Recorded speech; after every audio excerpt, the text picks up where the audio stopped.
धन्यवाद देना चाहता हूँ प्रभु यीशु मसीह को, जिसने ये मुझे मौका दिया है कि आज आप लोगों के साथ परमेश्वर के सुसमाचार से बात करने पाऊँ।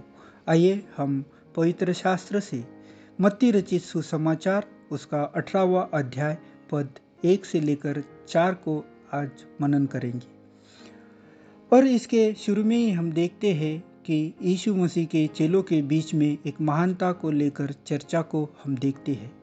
आइए मैं आपको अध्याय 18 के पद 1 से लेकर 4 को पढ़कर सुनाता हूँ। उस घड़ी चेले यीशु के पास आकर पूछने लगे, स्वर्ग के राज्य में बड़ा कौन है?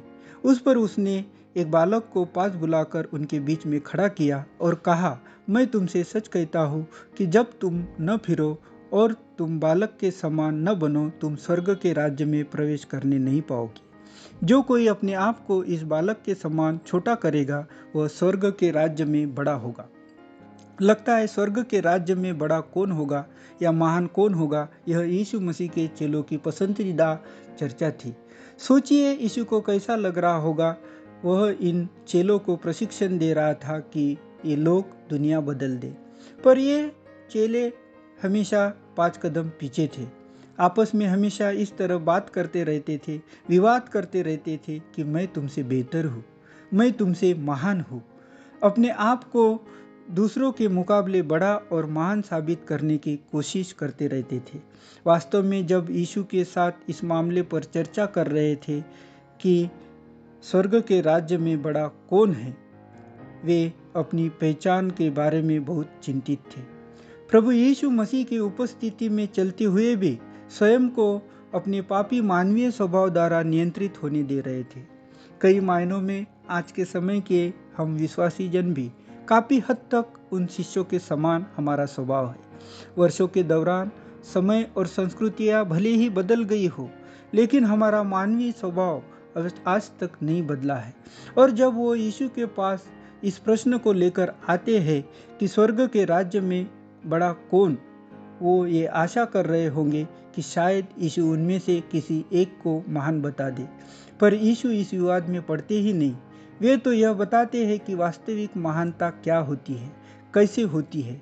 जब चेले यीशु के पास अपनी महानता के विवाद को लेकर आते हैं कि स्वर्ग के राज्य में बड़ा कौन होगा, तो यीशु उन्हें चुनौती देता है कि सच्ची महानता एक बच्चे से हमें सीखना अवश्य है।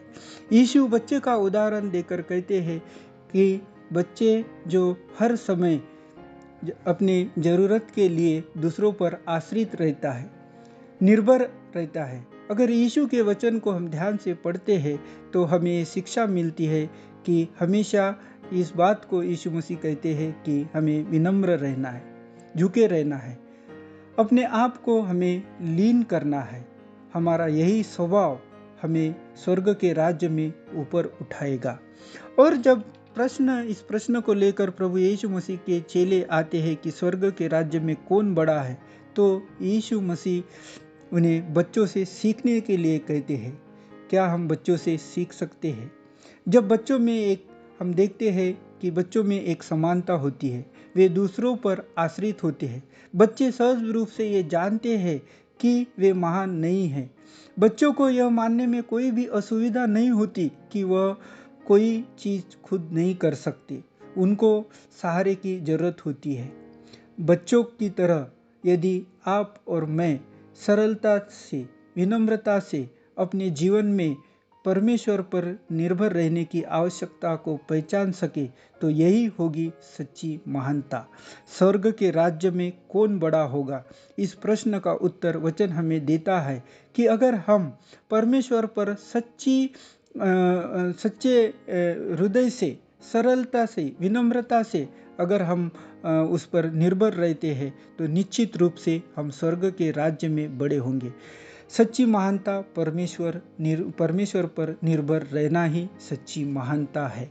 इस वचन के द्वारा प्रभु आप सभी को आशीषित करे।